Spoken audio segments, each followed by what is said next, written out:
I just absolutely love the sound of this song.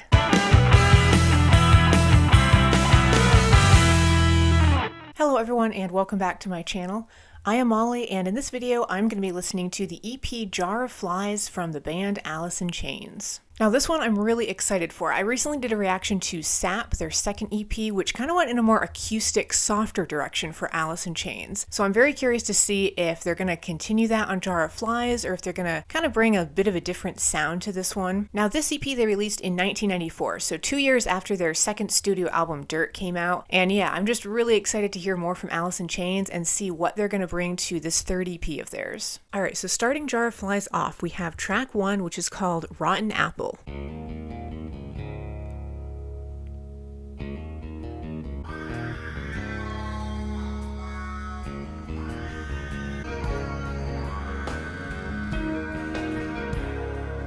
Man, that guitar has such a groovy, unique tone to it.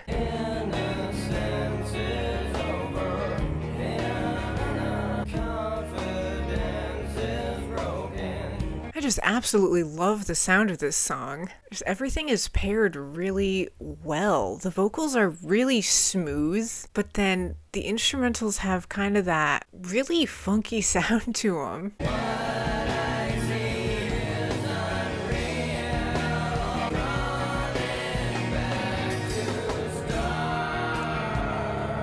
Man, I just have like major goosebumps right now. I love the sound of this song. And that guitar is just so unique. It's such a weird, kind of out of place sound on this song, but it kind of fits at the same time though.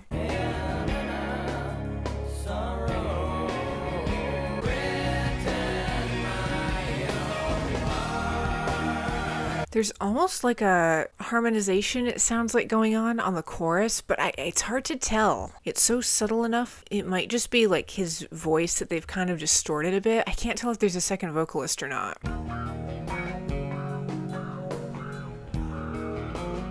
I love these instrumentals. I can't get over it.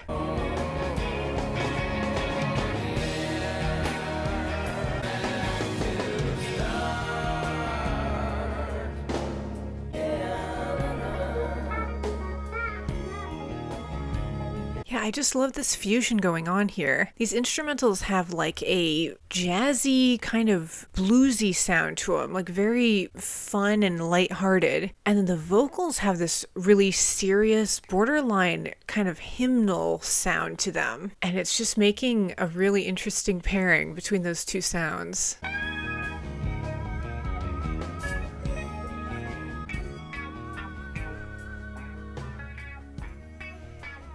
Well, that was track 1, Rotten Apple. What a way to start this EP off. That track was just absolutely fantastic. I loved that one. And definitely a very different sound comparing it to Sap or Dirt or Facelift even. Like, it just had this really calm, like I said, almost hymnal sound to the vocals. And then the instrumentals were really groovy and funky. All right, up next is track 2, which is called Nutshell.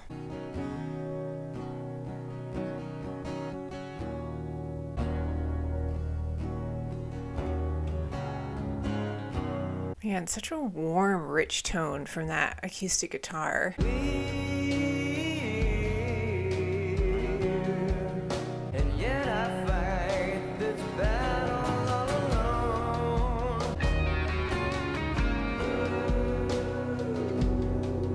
Man, this is a really beautiful track so far. It has this soft tone to it. This one is definitely reminding me a little bit of their EP Sap, just in how it's got more of an acoustic sound to it. It's a little bit more stripped back. If I can't be my own, I feel better dead. If I can't be my own, I'd feel better dead. Definitely very heavy lyrics to this one. Kind of about losing his sense of who he is and his identity almost. And yet again, I love the combination here with the electric guitar, but it still is maintaining this really kind of somber melodic tone to it as well. Well, that was track 2, Nutshell. I thought it would be difficult for them to follow up the first song, Rotten Apple, but they definitely did with an equally fantastic song, in my opinion. Nutshell was a little bit different in how stripped back it was, a little bit more somber and melodic compared to that first track. But that one, I just loved the acoustic guitar, such warm tones with that, paired with his vocals, which again, they're not bringing a ton of power to them, but I like it that way almost. It kind of just brings this vulnerability, a sort of fragility to their sound, which is just fantastic. And that song really highlighted that. But I'm going to move on to track 3, which is called I Stay Away.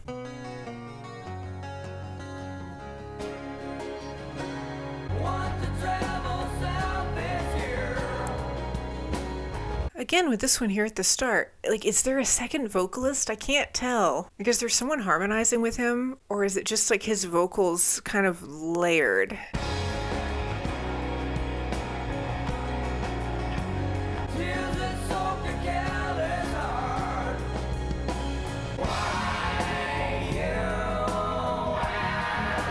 This one is definitely bringing some awesome funkiness to it.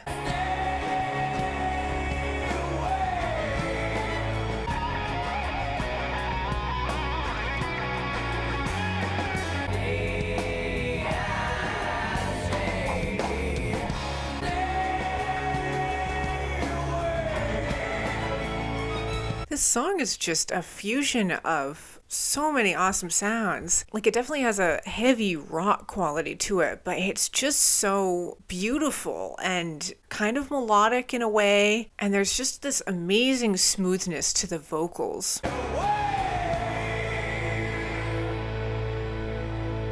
Well, that was track 3, I Stay Away. Again, I thought that one was absolutely fantastic. I think the standout on that track for me were just how grandiose almost the sound of that song was, and the vocals especially just had this really big sound to them, but they were delivered in a very buttery, velvety way. There wasn't any harshness to them, even though they were bringing a lot of power to their sound. All right, moving on to track 4, we have No Excuses.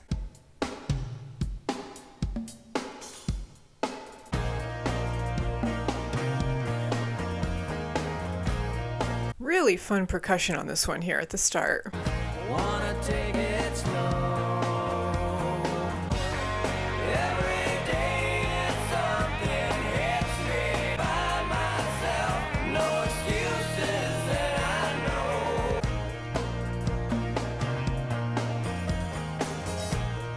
This track definitely has a much more carefree sound to it compared to the first couple of tracks on this album.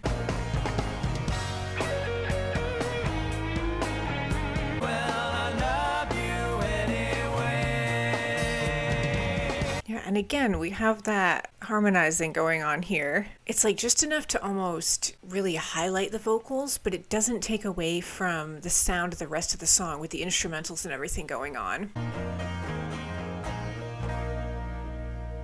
Well, that was track 4, No Excuses. That one had a really kind of fun, light, sort of upbeat sound to it compared to the rest of this EP. As fun as the instrumentals have been on the previous tracks, they've kind of retained a sort of somber tone or a more serious tone to the vocals. And that one, I don't know, there was just kind of a sort of playfulness to it that I really liked. It was kind of needed almost. And I think the percussion was the standout on that song for me. It was just really unexpected. It kind of brought a sort of bouncy sound almost to that track, and they were just doing some really quirky things that I thought were just super entertaining to listen to. But moving on to track 5, we have Whale and Wasp. That guitar, such a cool tone.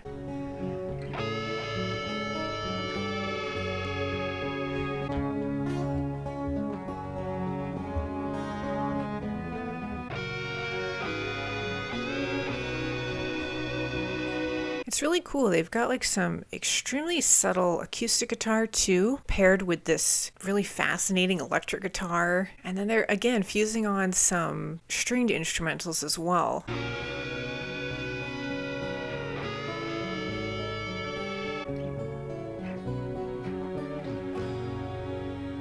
Well, Well, that was track 5, Whale and Wasp, just a short little, about 2-minute long, I guess entirely instrumental song. There weren't any vocals on that one. They're able to bring this really unique, like kind of quirky funkiness to their guitar that always stands out. It's just such a unique tone. And that one, despite being just a short little instrumental track, was no exception. I thought the guitar on that one was fantastic. Just the instrumentals in general, how they fused everything together was just really well done.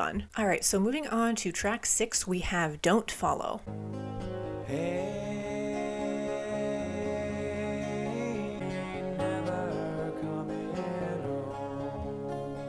Okay, this sounds like a different vocalist. I don't think that's Lane Staley.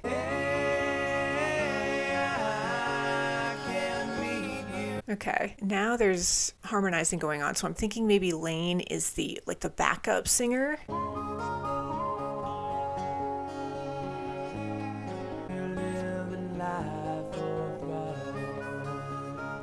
This one has a very strong, kind of bluesy sound to it. Just very heavily acoustic. I love that harmonica going on. Very bare bones with its sound. And it's interesting too, lyrically they're talking about like misery so hollow. I think I picked up on that lyric. And this song is kind of hollow sounding in how it's very minimalistic. It hurts to care.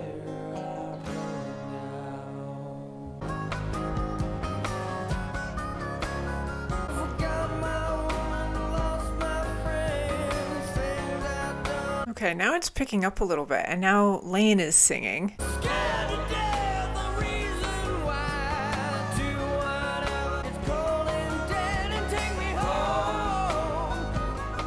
I love the end of this song here. Its progression of sound is just really cool. Now it's just bringing a lot more power to it. Take me home, yeah. Take me home. Say goodbye, don't follow. That was track 6, Don't Follow. I loved what they were doing with the vocals on that one. How there was all that harmonizing going on, but there was kind of a back and forth nature to Lane's voice, and I don't know who the other vocalist was, if it was another member of the band maybe singing, but just the dynamic of their voices together I thought worked so well. They really suit each other's vocals. But I'm going to move on to the final song on Jar of Flies, which is track 7 called Swing on This.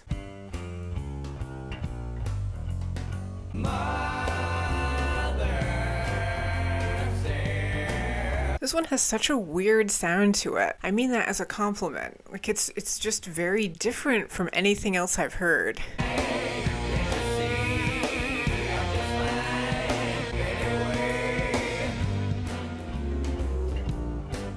Like this part here, when there's no vocals, it's very reminiscent of like a jazz band. But then the vocals come in and they bring like a strong kind of grunge rock sound to them. And it's such a weird pairing.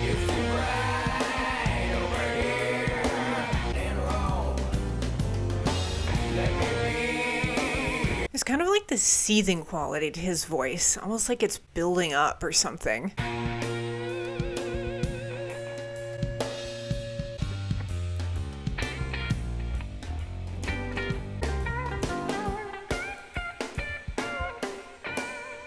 Well, that was track 7, Swing on This, the final song on Jar of Flies. A very fun way to bring this EP to a close. Just a lot of funkiness going on, a ton of experimentation, and just a blending of seemingly very different sounds, and yet it made for such an entertaining song. All right, well, that is going to conclude my reaction to the Jar of Flies EP from Alice in Chains. Thank you all so much for telling me that I needed to listen to this, because you were absolutely right. I definitely did need to hear this EP. Honestly, I think Jar of Flies could have been a studio album. I think it's that well crafted of a project. Maybe they just decided to make it an EP instead just because of its shorter running time, who knows. But every single track on this EP I absolutely loved. I think if I had to pick a favorite or a couple of favorites after listening to it just once, it's probably track 1, Rotten Apple, and track 2, Nutshell. I think those are the two standouts for me right now. But now more than ever, I am so excited to hear Alice in Chains, their self-titled album, which is next up in their discography. So definitely stay tuned for that. And yeah, as usual, thank you all so much for watching, and I will see you in the next video.